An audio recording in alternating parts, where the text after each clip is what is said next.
ಕ್ಲಾಸಸ್ಸಿಂದ Bahubali sir ಮಾತಾಡೋದು. ಈಗಾಗಲೇ ಅಗ್ನಿವೀರ್ ಜೆ.ಡಿ ಸಂಬಂಧಪಟ್ಟಂತೆ ಏನಪ್ಪ ಅಂತಂದ್ರೆ ಮಾಡೆಲ್ ಟೆಸ್ಟನ್ನು ಬಿಡಿಸ್ತಾ ಇದ್ದೀವಿ. ಇವತ್ತಿನ ಕ್ಲಾಸಲ್ಲಿ ಏನು ಮಾಡೋಣ ಅಂತಂದ್ರೆ ನೆಕ್ಸ್ಟ್ ಟೆಸ್ಟು, ಯಾಕಂದರೆ ನಿನ್ನೆ ಕ್ಲಾಸಲ್ಲಿ 26 ಟೆಸ್ಟ್ಗಳನ್ನು ಮುಗಿಸಿದ್ವಿ. ಇವತ್ತಿನ ಕ್ಲಾಸಲ್ಲಿ 27ನೇ ಟೆಸ್ಟು ಯಾವ ರೀತಿ ಅದ ಅಂತೇಳಿ ನೋಡ್ತಾ ಹೋಗೋಣ. Okay, done. ಅದೇ ರೀತಿ ಈ ಟೆಸ್ಟು ಮಾಡೆಲ್ ಟೆಸ್ಟ್ಗಳು ಅಗ್ನಿವೀರ್ ಜೆ.ಡಿ, ಟ್ರೇಡ್ಸ್ಮೆನ್ನು, WMPಗಳಿಗೆ ಎಲ್ಲದಕ್ಕೂ ಇಂಪಾರ್ಟೆಂಟ್. ಅದೇ ರೀತಿ ಪ್ರಿವಿಯಸ್ ಇಯರ್ ಕ್ವಶನ್ಗಳಾಗಿರ್ತವೆ. ಓಕೆ, ಲೇಟ್ ಮಾಡೋದು ಬೇಡ. 15ರಿಂದ 20 ನಿಮಿಷಗಳಲ್ಲಿಂದು ಟೋಟಲ್ ಟೆಸ್ಟನ್ನು ಸೊಲ್ಯೂಷನ್ ಮಾಡ್ತಾ ಹೋಗೋಣ. ಓಕೆ, ಫಸ್ಟಿಗೆ GKಗೆ ಸಂಬಂಧಪಟ್ಟಂತಹ ಪ್ರಶ್ನೆಗಳನ್ನು ನೋಡ್ತಾ ಹೋಗೋಣ. ಏನು ಕೇಳಪ್ಪ, ಸೆಪ್ಟೆಂಬರ್ 2022ರಲ್ಲಿ ಭಾರತದ 2ನೇ ಚೀಫ್ ಆಫ್ ಡಿಫೆನ್ಸ್ ಸ್ಟಾಫ್ ಅಂದರೆ CDS ಆಗಿ ಯಾರು ನೇಮಕಗೊಂಡ್ರು ಅಂತಂದರೆ ಆವಾಗ ಅನಿಲ್ ಚೌಹಾಣ್ ಅವರು ನೇಮಕಗೊಂಡಿದ್ದರು. ಈಗ ಪ್ರೆಸೆಂಟ್ ಈಗ 1-2 ತಿಂಗಳಲ್ಲಿ ಅಪ್ಡೇಟ್ ಆಗಿದೆ. ಅವ್ರು ಯಾರು ಅಂಥೇಳಿ ನೀವು ಕಮೆಂಟ್ ಮುಖಾಂತರ ಹೇಳಬೇಕು, CDS ಆಗಿ ಯಾರು ನೇಮಕಗೊಂಡಿದ್ದಾರೆ ಅಂಥೇಳಿ. Okay, done. ಫೆಬ್ರವರಿ 2023ರಲ್ಲಿ ಜಾರ್ಖಂಡ್ನ ರಾಜ್ಯಪಾಲರಾಗಿ ಯಾರು ನೇಮಕೊಂಡರು? CP ರಾಧಾಕೃಷ್ಣನ್ ಅವರು ನೇಮಕಗೊಂಡರು. ನೆಕ್ಸ್ಟು ಹರಿಶಕ್ತಿ 2022 ಭಾರತ ಮತ್ತು ಯಾವ ದೇಶದ ನಡುವೆ ಜಂಟಿ ವ್ಯಾಯಾಮ ನಡೀತದ? ಮಲೇಷಿಯಾ ಮತ್ತು ಭಾರತದ ನಡುವೆ ನಡೆಯಿತು. ನೆಕ್ಸ್ಟು 1920ರ ಅಸಹಕಾರ ಚಳುವಳಿಯ ಸಮಯದಲ್ಲಿ ಬ್ರಿಟಿಷ್ ಭಾರತದ ವೈಸ್ರಾಯ್ ಆಗಿದ್ದವರು ಯಾರಂತಾರೆ? ಲಾರ್ಡ್ ಜೇಮ್ಸ್ ಫೋರ್ಡ್ ಅವರು. ನೇತಾಜಿ ಎಂದು ಪ್ರಸಿದ್ಧರಾಗಿ ಕರೆಯಲ್ಪಡುವವರು ಯಾರು ಅಂತಂದರೆ ಸುಭಾಷ್ ಚಂದ್ರ ಬೋಸ್ ಅವರು. ಬೌದ್ಧ ಸಂಪ್ರದಾಯಗಳಲ್ಲಿ ವಿಹಾರಗಳು ಎಂದರೆ ಏನಂದ್ರೆ ವಾಸಸ್ಥಳಗಳು. ಅಂದರೆ ಯಾರು ವಾಸಸ್ಥಳಗಳು ಅಂತಂದ್ರೆ ಬೌದ್ಧ ಭಿಕ್ಷುಕರ ವಾಸಸ್ಥಳಗಳು. ಬೌದ್ಧ ಭಿಕ್ಷುಕರ ವಾಸಸ್ಥಳ. ಇದು ಕೂಡ ವೆರಿ ಇಂಪಾರ್ಟೆಂಟ್ ಕ್ವಶನ್.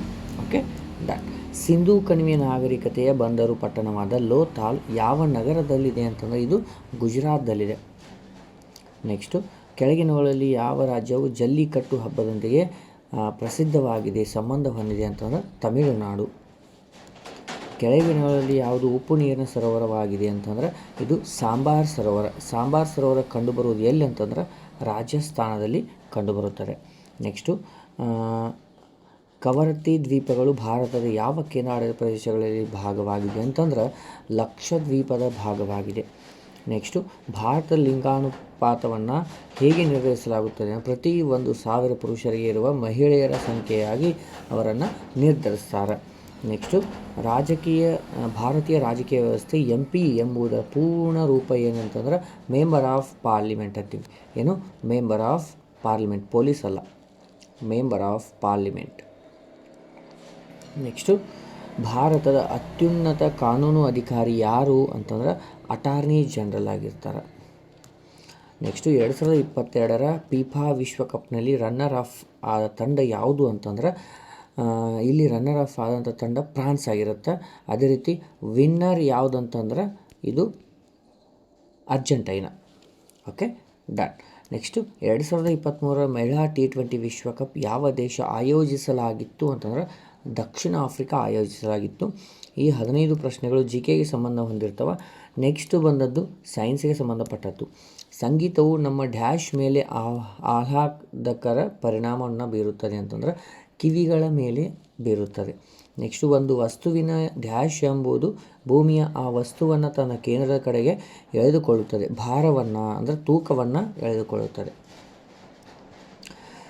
ನೆಕ್ಸ್ಟ್ ನೋಡಿ, ಕೆಳಗಿನ ಯಾವ ಉಪಕರಣವು ವಿದ್ಯುತ್ ಪ್ರವಾಹದ ಉಷ್ಣದ ಪರಿಣಾಮವನ್ನು ಬಳಸುವುದಿಲ್ಲ ಅಂತಂದ್ರೆ LPG liquid petroleum gas stove ಅದಲ್ಲ, ಇದು ಅದನ್ನು ಬಳಸುವುದಿಲ್ಲ ವಿದ್ಯುತ್ ಪ್ರವಾಹವನ್ನು. ಕೊಟ್ಟಿರುವ ಆಯ್ಕೆಯಲ್ಲಿ ಯಾವುದು ಉಷ್ಣದ ಅತ್ಯುತ್ತಮ ವಾಹಕವಾಗಿದೆ ಅಂತಂದಾಗ ತಾಮ್ರ ಇಲ್ಲ, ಅಲ್ಯೂಮಿನಿಯಮು, ಪ್ಲಾಸ್ಟಿಕ್. ಓಕೆ, ಅಲ್ಯೂಮಿನಿಯಂ ಅತ್ಯುತ್ತಮ ಒಂದು ವಾಹಕವಾಗಿದೆ. ನೆಕ್ಸ್ಟ್ ಡ್ಯಾಶ್ ಉಷ್ಣದ ಉತ್ತಮ ವಾಹಕ ಅಂತಂದರೆ ತಾಮ್ರ. ಕಾಫರ್ ಉಷ್ಣದ ಉತ್ತಮ ವಾಹಕ. ಡ್ಯಾಶ್ ನಿಯಮಗಳ ಪ್ರಕಾರ ಅಪತನ ಕೋನ ಮತ್ತು ಪರಾವರ್ತನ ಕೋನ ಯಾವುದು ಅಂತ ಹೇಳಂಗೆ. ಇಲ್ಲಿ ಯಾವುದಪ್ಪ ಅಂತಂದ್ರೆ ಇಲ್ಲಿ 4 ಆಪ್ಷನ್ಗಳು. ಏನು? ಸೂಚ್ಯಾಂಕ ಪರಿವರ್ತನಾ, ಚಲನೆ, ಆಮೇಲೆ ಉಷ್ಣಬಲ ವಿಜ್ಞಾನ ಅಂತೀವಿ. ಅಂದಾಗ ಇಲ್ಲಿ ಅವ್ರು ಏನು ಕೇಳ್ಯಾರಪ್ಪ, ಡ್ಯಾಶ್ ನಿಯಮದ ಪ್ರಕಾರ ಅಂತಂದಾಗ ರಿಫ್ಲೆಕ್ಷನ್ ಪ್ರತಿಫಲನ ಏನದಲ್ಲ ಇದರ ನಿಯಮದ ಪ್ರಕಾರ ಅವು ಎರಡು ಕೋನಗಳನ್ನು ನಿರ್ಧಾರ ಮಾಡ್ತಾರೆ.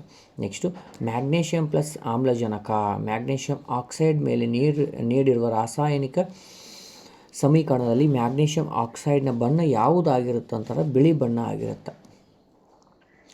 ಗಾಳಿಯಲ್ಲಿರುವ ಕಾರ್ಬನ್ ಡೈಆಕ್ಸೈಡ್, ಸಲ್ಫರ್ ಡೈಆಕ್ಸೈಡ್ ಮತ್ತು ನೈಟ್ರೋಜನ್ ಡೈಆಕ್ಸೈಡ್ಗಳು ಮಳೆ ಹನಿಯಲ್ಲಿ ಕರಗಿ ಆಮ್ಲಗಳನ್ನು ರೂಪಿಸುತ್ತದೆ. ಮತ್ತು ಭೂಮಿಯ ಮೇಲ್ಮೈಗೆ ಡ್ಯಾಶ್ ಆಗಿ ಬೀಳುತ್ತದೆ ಅಂತಂದರೆ ಆಮ್ಲ ಮಳೆಯಾಗಿ ಆ್ಯಸಿಡ್ ರೇನ್ ಅಂತೀವಿ ಆಗಿ ಬೀಳುತ್ತದೆ. ಕೆಳಗಿನವುಗಳಲ್ಲಿ ಯಾವ ಆಯ್ಕೆಯು ರುಚಿಯಲ್ಲಿ ಕಹಿಯಾಗಿದ್ದು ಆಮ್ಲ ಎಂದು ವರ್ಗಿಸಲು ಸಾಧ್ಯವಿಲ್ಲ ಅಂತಂದಾಗ ಅಡುಗೆ ಸೋಡಾ ನೋಡ್ರಿ, ಬೇಕಿಂಗ್ ಸೋಡಾ ಅಂತೀವಿ. ಕೆಳಗಿನ ಯಾವ ಆಯ್ಕೆಯಲ್ಲಿ ಟಾಟರಿಕ್ ಆಮ್ಲ ಇರುತ್ತದೆ ಅಂತಂದ್ರೆ ಇಲ್ಲಿ ಟಾಟರಿಕ್ ಆಮ್ಲ ಇರುವುದು ಹುಣಸೆ ಹಣ್ಣಿನಲ್ಲಿ. ಹೌದಾ? ಯಾವುದು ಇಲ್ಲಪ್ಪ ಟಾಟರಿಕ್ ಆಮ್ಲ, ಇರುವೆ ಹೆಚ್ಚುವಿಕೆ, ಪಾಲಿಕ, ಹಸಿ ಮಾವಿನಕಾಯಿ. ಓಕೆ, ಟಾಟರಿಕ್ ಹುಳಿ ಇರುತ್ತಲ್ಲ, ನಾವಿಲ್ಲಿ ಏನಂತೀವಿ, ಮಾವಿನ ಹಣ್ಣಿನಲ್ಲಿ ಟಾಟರಿಕ್ ಆಮ್ಲ ಇರ್ತದೆ. ನೆಕ್ಸ್ಟು ಕೆಳಗಿನವುಗಳಲ್ಲಿ ಯಾವುದು ಬೆಳವಣಿಗೆ ಅನುಭವಿಸುವುದಿಲ್ಲ ಅಂತಂದಾಗ ಪೆನ್ಸಿಲ್ ಇದೊಂದು ವಸ್ತು, ಇದು ಬೆಳವಣಿಗೆ ಹೊಂದುವುದಿಲ್ಲ. ಉಳಿದಿದ್ದು ಎಲ್ಲ ಜೀವಿ ಇರುವ ಪ್ರಾಣಿ ಆಗಿರುವ ಕಾರಣ ಅವು ಬೆಳವಣಿಗೆ ಹೊಂದುತ್ತವೆ. ಪ್ರಾಣಿಗಳಲ್ಲಿ ಅಂಡಾಶಯಗಳು ಹೆಣ್ಣು ಗ್ಯಾಮೆಟ್ಗಳನ್ನು ಉತ್ಪಾದಿಸುತ್ತದೆ, ಅವುಗಳನ್ನ ಡ್ಯಾಶ್ ಎಂದು ಕರೆಯುತ್ತಾರೆ, ಅಂಡಾಣು ಅಂತೀವಿ. ಪ್ರಾಣಿಗಳಲ್ಲಿ ವೃಷಣಗಳು ಗ್ಯಾಮೆಟ್ಗಳನ್ನು ಉತ್ಪಾದಿಸುತ್ತವೆ, ಅವುಗಳನ್ನ ಡ್ಯಾಶ್ ಅಂತ ಕರಿತೀವಿ, ಅವುಗಳನ್ನ ಏನಂತೀವಿ, ವೀರ್ಯಾಣು ಅಂತೀವಿ. ಸಸ್ಯಗಳಲ್ಲಿ ಲೈಂಗಿಕ ಸಂತಾನೋತ್ಪತ್ತಿಯ ಕಾರ್ಯವನ್ನು ಡ್ಯಾಶ್ ನಿರ್ವಹಿಸುತ್ತದೆ, ಇಲ್ಲಿ ಹೂಗಳು ಅದನ್ನು ನಿರ್ವಹಿಸುತ್ತವೆ. ನೆಕ್ಸ್ಟು ಲೈಂಗಿಕ ಸಂತಾನೋತ್ಪತ್ತಿಯ ಪರಿಣಾಮವಾಗಿ ಸಸ್ಯಗಳು ಡ್ಯಾಶನ್ನು ಉತ್ಪಾದಿಸುತ್ತವೆ, ಬೀಜಗಳನ್ನು ಉತ್ಪಾದಿಸುತ್ತವೆ. ಇವು ಸೈನ್ಸ್ಗೆ ಸಂಬಂಧಪಟ್ಟಂತಹ ಪ್ರಶ್ನೆಗಳಾಗಿರ್ತವೆ. ನೆಕ್ಸ್ಟ್ ಈಗ ನೀವು ಸೈನ್ಸ್ಗೆ ಆದರೆ ನೆಕ್ಸ್ಟು ನಮ್ಮದು ಮ್ಯಾಥ್ಸ್ಗೆ ಸಂಬಂಧಪಟ್ಟಂಥ ಪ್ರಶ್ನೆಗಳು ಏನದ. 273 / x = 3. ಹಾಗಾದರೆ ಎಕ್ಸ್ ಬೆಲೆ ಎಷ್ಟು?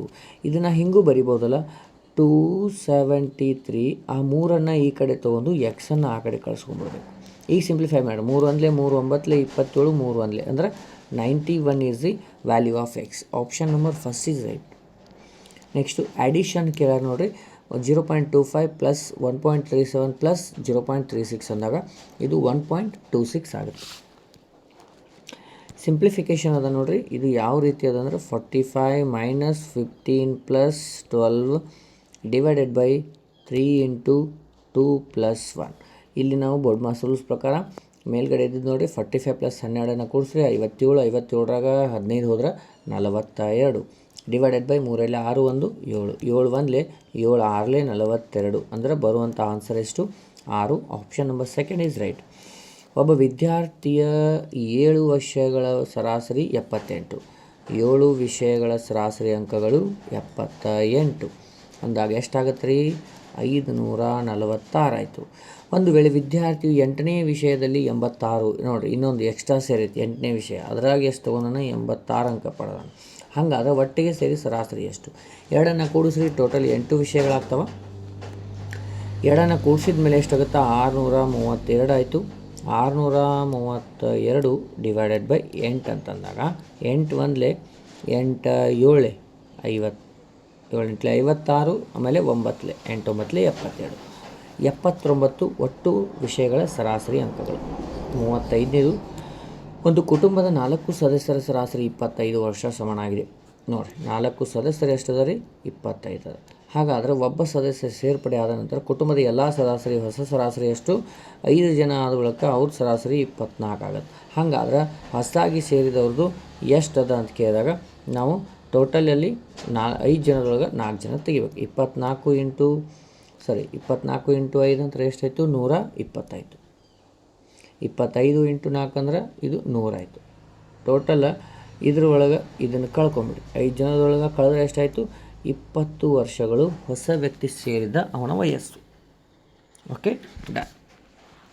ಪರ್ಸೆಂಟೇಜಲ್ಲಿ ಕೇಳಿದ್ದೆ ನೋಡಿರಿ, ಇಲ್ಲಿ 348% ಅಂದರೆ ಇವೆರಡು 0 ಹೋಗ್ತಾವೆ. 48 × 3 ಅಂತಂದಾಗ ಎಷ್ಟು ಬರುತ್ತೆ? 144, 48% ಅಂತ. Okay, done. ನೆಕ್ಸ್ಟು ಅನುಪಾತದಲ್ಲಿ ಕೇಳ್ಯಾರ ನೋಡಿರಿ, 11 ಮತ್ತು 12ರ ಉದ್ದವನ್ನು ಕ್ರಮವಾಗಿ ಅಂದರೆ ಒಂದು ಆಯತದ ಕ್ರಮವಾಗಿ ಅವ್ರು ಏನು ಮಾಡ್ಯಾರಪ್ಪ ಅಂತಂದ್ರೆ 60 ಸೆಂಟಿಮೀಟರ್ ಮತ್ತು 140 ಸೆಂಟಿಮೀಟ್ರ್ ಆಗ್ಯಾವ. ಅಲ್ಲಿ ಏನು ಹೇಳ್ಯಾರ, ಇವು ಒಂದು ಸ್ವಲ್ಪ ಮಿಸ್ಟೇಕ್ ಆಗ್ಯಾವ, ಇವನ್ನ ತೆಗೆದುಬಿಡ್ರಿ. ಒಂದು ಆಯತದ ಉದ್ದಗಳು ಇಷ್ಟು ಕೊಟ್ಟಾರ. ಇವುಗಳ ಅನುಪಾತದ ಎಷ್ಟಾಗುತ್ತೆ ಅಂತ ಕೊಟ್ಟಾರ. 60 ಮತ್ತು 140 ಅಂತಂದಾಗ ಈ 0 ಹೋಯಿತು. ಆಮೇಲೆ 2 3 2 7 ಅಂದರೆ 3:7. Option number first is right. Next ನೋಡಿರಿ, 2 ಸಂಖ್ಯೆಗಳ ಮೊತ್ತ 45, ಅನುಪಾತ 4:5 ಆದರೆ 2 ಸಂಖ್ಯೆಗಳು ಯಾವ್ಯಾವು ಅಂತ ಕೇಳ್ಯಾರ. 4:5 ಅಂದರೆ 2 ಕೂಡಿಸಿದ್ರೆ 9 ಆಯಿತು. 9 ಅಂದರೆ ಎಷ್ಟು ಕೊಟ್ಟಾರ, 45 ಕೊಟ್ಟಾರ. ಇಂಟು ಎಷ್ಟು ಮಾಡ್ಯಾರ, 5 ಮಾಡ್ಯಾರ. ಹಾಗಾಗಿ ಇವು ಎರಡಕ್ಕೂ ಕೂಡ ಇಂಟು 5 ಮಾಡಿದರೆ ಎಷ್ಟು ಬಂತು, ಒಂದು ಸಂಖ್ಯೆ 20, ಒಂದು ಸಂಖ್ಯೆ 25. 20 ಮತ್ತು 25. Option number first is right. 39 ನೋಡಿರಿ, ಸರಳ ಬಡ್ಡಿಯನ್ನು ಕೇಳ್ಯಾರ. ಇಲ್ಲಿ 350 ರೂಪಾಯಿಗಳಿಗೆ ಎಷ್ಟದ ರೀ, 350 ರೂಪಾಯಿಗಳಿಗೆ, ಒಂದೇ ನಿಮಿಷ, 350 ರೂಪಾಯಿಗಳಿಗೆ 8% ಬಡ್ಡಿ ಹಂಗೆ 3 ವರ್ಷಕ್ಕೆ ಎಷ್ಟಾಗತ್ತೆ, ಡಿವೈಡೆಡ್ ಬೈ 100 ಮಾಡ್ತೀವಿ. ಈ 0 2 4 2 5 5 1 5 7 35, 7 4 28, 28 3 28 3 2 4 ಅಂದರೆ 84. ಓಕೆ, 84 ರೂಪಾಯಿಗಳು ಬಡ್ಡಿ ಆಗುತ್ತೆ. ನೆಕ್ಸ್ಟು, ಒಬ್ಬ ವ್ಯಕ್ತಿಯು 270 ಮೀಟರ್ ಉದ್ದ ರಸ್ತೆಯನ್ನು 30 ಸೆಕೆಂಡ್ಗಳು ದಾಟಿದರೆ ಅವನ ವೇಗ ಎಷ್ಟು? ಸ್ಪೀಡ್ ಕೇಳಾರ, ಡಿಸ್ಟನ್ಸ್ ಡಿವೈಡೆಡ್ ಬೈ ಟೈಮ್ ಮಾಡ್ತೀವಿ. ಅಂದಾಗ 270 ಡಿವೈಡೆಡ್ ಬೈ 30 ಅಂತಂದಾಗ ಈ 0 3 1 3 9 27 ಅಂತಂದ್ರೆ ಅವನು ವೇಗ ಎಷ್ಟಪ್ಪ ಅಂತಾರೆ, 9 ಮೀಟರ್ ಪರ್ ಸೆಕೆಂಡ್. ದೆನ್ ಇಲ್ಲಿ ನೋಡಿರಿ, 3x³ y² 4x³ y² minus 6x³ y³ ಅಂದರೆ ಇಲ್ಲಿ ಇರುವಂಥವು x³ ಮತ್ತು y² ಸೇಮ್ ಅದಾವ, ಅವನು ಹೊರಗಿಟ್ಟುಬಿಟ್ರಿ. ಬರೀ ಸಂಖ್ಯೆಗಳನ್ನಷ್ಟ ಮೊತ್ತ ಕೇಳಲ್ಲ. 3 + 4 - 6 ಅದ. ಇವನ್ನ ಎರಡನ್ನು ಕೂಡಿಸ್ರಿ, 7 - 6 ಅಂದರೆ ಎಷ್ಟು ಬಂತು, 1x³ y². ಸರ್ ಆಪ್ಷನ್ ಒಳಗೆ ಇಲ್ಲಲ್ಲ, ಐತಿ. ಯಾಕಂದರೆ ಈ ಒಂದು ಬರೆದ್ರು ಅಷ್ಟೇ ಬಿಟ್ಟರು ಅಷ್ಟೇ, ಅದಕ್ಕೋಸ್ಕರ ನಾವು ಇದನ್ನಷ್ಟೇ ಬರೆದಿರ್ತಾರೆ. ಅಂದರೆ option number second is right. Next ನೋಡಿರಿ, x + y = 6, xy = 8, x is greater than y ಅಂದರೆ yಕ್ಕಿಂತ x ದೊಡ್ಡ ಸಂಖ್ಯೆ ಆದರೆ x - y ಅಂದರೆ ಎಷ್ಟು? ಇಲ್ಲಿ ನೋಡಿರಿ, ಈಗ ನಾವು x = ವ್ಯಾಲ್ಯೂ ಎಷ್ಟು ಹಾಕ್ಬೋದು, y = ಎಷ್ಟು ಹಾಕ್ಬೋದು ಅಂತೇಳಿ ಅಸ್ಯೂಮ್ ಮಾಡಿರಿ. ಈಗ ನನಗೆ x = 4 ತೊಗೊಂಡ್ರೆ y = 2 ತೊಗೊಂಡ್ರೆ ಏನು ಬರುತ್ತೆ ರೀ, 8 ಬರುತ್ತೆ. ಹೌದಾ? ಆದ್ರೆ ಅವ ಏನಂದಾನ, ಟೋಟಲು ಕರೆಕ್ಟ್ ಅದ. ಈಗ ನೋಡಿರಿ, 4 2 ಕೂಡಿಸಿ 6 ಬರುತ್ತೆ. ಇಲ್ಲಿ ಕೂಡ x = 4 × 2 ಅಂತಾರೆ 8 ಬಂತು, ಕರೆಕ್ಟ್ ಅದ. ಈಗ ನನಗೇನು ಕೇಳೋಣ, -x - y ಅಂತಂದಾಗ 4 - 2 ಅಂತಂದಾಗ ಎಷ್ಟು ಬಂತು, 2. ನಮ್ಮದು ಫೈನಲ್ ಆನ್ಸರ್ 2. ನೆಕ್ಸ್ಟು 43ನೇದು, ಇಲ್ಲಿ ಏನು ಕೇಳ್ಯಾರ, ಯಾವ ಉದ್ದಗಳು ತ್ರಿಕೋಣದ ಬಾಹುಗಳಿಗೆ ಅಳತೆಯಾಗಬಹುದು? 4 ಆಪ್ಷನ್ ಕೊಟ್ಟಾಯಿದ್ರೆ ಯಾವ ತ್ರಿಕೋಣಗಳಿಗೆ ಬಾಹುಗಳು ಅಳತೆ ಆಗ್ಬೋದು. ಈಗ ಅಳತೆ ಆಗ್ಬೇಕಂತಾರೆ ಏನಪ್ಪ ಅಂತಂದ್ರೆ ನಮ್ಮದೊಂದು ಏನದ ರೂಲ್ಸ್ ಅದ, ಎರಡು ಬಾಹುಗಳ ಮೊತ್ತ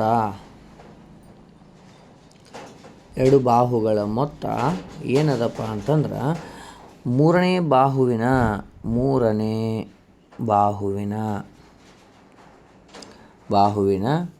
ಬಾಹುವಿಗೆ ಏನಿರಬೇಕು, ಹೆಚ್ಚಿರಬೇಕು.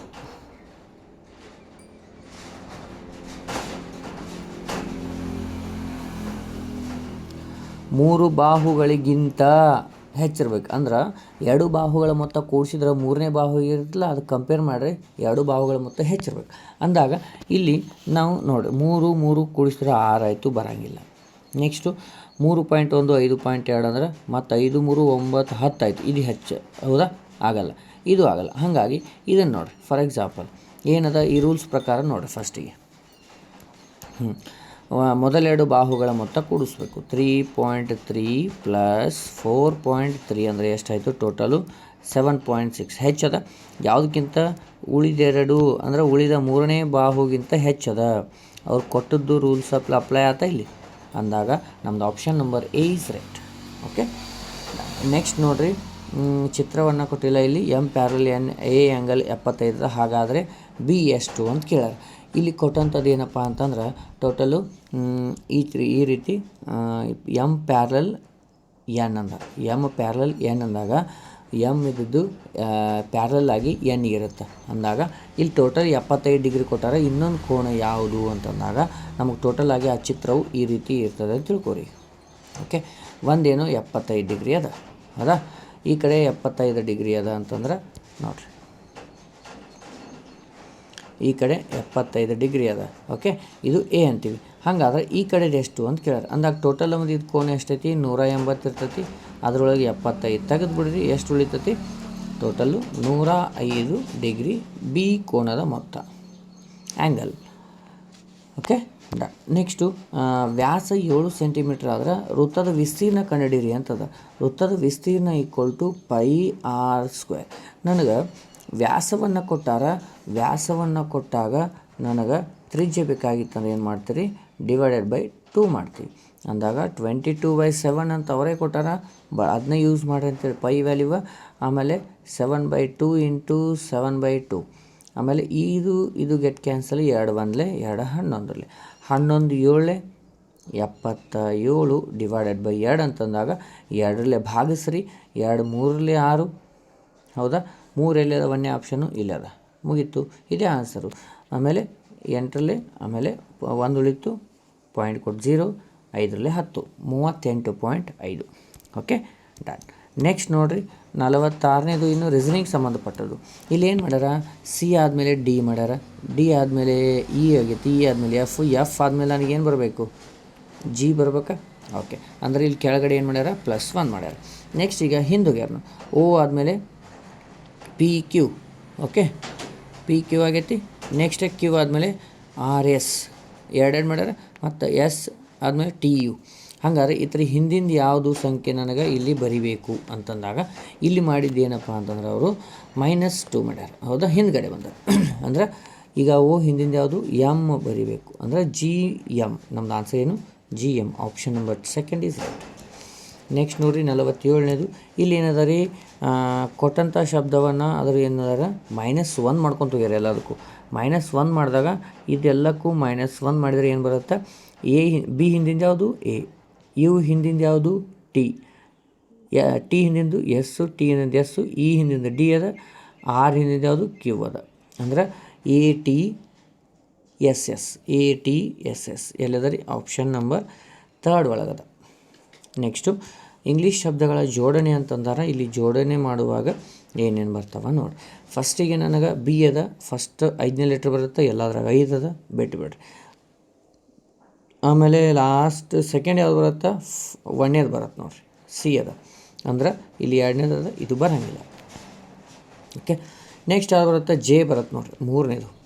ಅಂದ್ರೆ 5 1 3, 5 1 3, ಇದು 3ನೇ ಆಪ್ಷನ್ ಇಲ್ಲ, ತೆಗೆದುಬಿಡ್ರಿ. ಈಗ 2 ಹೋದವು ನಾನು. ಇನ್ನೊಂದು ಅಕ್ಷರ ಯಾವ್ದು ಬರುತ್ತೆ ಅಂತ ಕಂಡು ಹಿಡಿದ್ರೆ ನಮ್ಮದು ಲೆಕ್ಕ ಆಗೋದು. ನೆಕ್ಸ್ಟ್ ಯಾವ್ದು ಬರುತ್ತೆ, ಪಿ ಬರುತ್ತೆ. ಹೌದಾ, ಪಿ ಬಂದಮೇಲೆ ಉಳಿದು ಯಾವುದು, PAP ಐತ್ರಿ, PAN ಅದ. 2 4, ಫಸ್ಟ್ ಯಾವ್ದು ಬರುತ್ತೆ, 2ನೇದು ಬರುತ್ತೆ. ಅಂದರೆ ಯಾವ್ದು ಬರುತ್ತೆ, ಆಪ್ಷನ್ ನಂಬರ್ 4 ಈಸ್ ರೈಟ್. ಇಷ್ಟ ಅದ ನೋಡಿ. ಓಕೆ, ನೆಕ್ಸ್ಟ್ ನೋಡಿರಿ ಏನು ಹೇಳ್ಯಾರ, ಕೊಟ್ಟಿರುವ ಸಂಖ್ಯೆ ಏನೋ ಒಂದು ಸಿರೀಸ್ ಅದ. ಇದರಲ್ಲಿ 2ರಿಂದ ಫಸ್ಟಿಗೆ ಏನು ಹೇಳ ನೋಡಿರಿ, ಮೊದಲು ಒಂದು ಸಂಖ್ಯೆ ಇರಬೇಕು, ಆಮೇಲೆ ತಕ್ಷಣದ ನಂತರ ಏನಿರಬೇಕು, ಚಿಹ್ನೆ ಇರಬೇಕು ಅಂತ ಹೊಂದಿರುವಂಥ ಸಂಖ್ಯೆ. ಅಂದರೆ ಮೊದಲಿಕ್ಕೆ 2 ಸಂಖ್ಯೆ ಆಮೇಲೆ ಒಂದು ಚಿಹ್ನೆ ಇರಬೇಕು. ಅಂಥವು ಎಷ್ಟು ಅದಾವ ಅಂತ ಕೇಳ್ಯಾರ. ನೋಡೋದು ಫಸ್ಟಿಗೆ ನೋಡಿರಿ, 2 ಸಂಖ್ಯೆ 1 ಚಿಹ್ನೆ, 1 ಅದ. ಹೌದಾ, ಮತ್ತು 2 ಸಂಖ್ಯೆ 1 ಚಿಹ್ನೆ ಅದ, 52 @ ಮತ್ತು 51 ಹ್ಯಾಶ್, 52 ಆ್ಯಂಡ್ ಅದ. ಆಮೇಲೆ 21 ಹ್ಯಾಶ್ ಅದ. ಎಷ್ಟು ಅದಾವೆ ಟೋಟಲ್, 2 4 5 ಅದಾವೆ ಟೋಟಲ್. ಯಾವುದು 5 ಅದಾವೆ. ಓಕೆ, ನೆಕ್ಸ್ಟ್ 50ನೇ ಕ್ವಶನ್ ಏನದ ಅಂತೇಳಿ ನೋಡಿ. ಇಲ್ಲಿ ಒಂದು 1ನೇ ಲೆಟ್ರು 2ನೇ ಲೆಟ್ರ್ ಸಂಬಂಧ ಇರುತ್ತೆ. ಈ ರೀತಿ ಕೊನೆಯ ಕೊಟ್ಟಾರ ಫಿಲ್ಮ್ ಅಂತೇಳಿ. ಇದಕ್ಕೆ ಯಾವ ಸಂಬಂಧ ಹೊಂದೈತಿ, ಏನೂ ಮಾಡಿಲ್ಲ ಅವರು. ಮೊದಲ 2 ಅಕ್ಷರಗಳನ್ನು ಕೊನೆಯಲ್ಲಿ ಬರ್ತಾರೆ, ಕೊನೆಯ 2 ಅಕ್ಷರಗಳನ್ನು ಫಸ್ಟಿಗೆ ಬರ್ತಾರೆ. ಇದು LMFI. Option number 2 is right. So ಇದು ನಿಮ್ಮದು 26ನೇ ಟೆಸ್ಟ್ ಆಗಿರುತ್ತೆ. 27 27ನೇ ಟೆಸ್ಟ್ ಆಗಿರುತ್ತೆ. ನೆಕ್ಸ್ಟ್ ನಾನು ನೆಕ್ಸ್ಟ್ ಕ್ಲಾಸಲ್ಲಿ ಏನು ಮಾಡ್ತೀನಿ, ಈವ್ನಿಂಗ್ ಕ್ಲಾಸಲ್ಲಿ 28ನೇ ಟೆಸ್ಟನ್ನು ಆದಷ್ಟು ಬೇಗ ಮಾಡ್ತೀನಿ. ಮತ್ತೆ ಮುಂದಿನ ಕ್ಲಾಸಲ್ಲಿ ಭೇಟಿ ಆಗ್ತೀನಿ. ಅಲ್ಲಿವರೆಗೂ ಪ್ರೀವಿಯಸ್ ಎಲ್ಲ ಕ್ಲಾಸಸ್ ನೋಡಿರಿ. ಜೈ ಹಿಂದ್.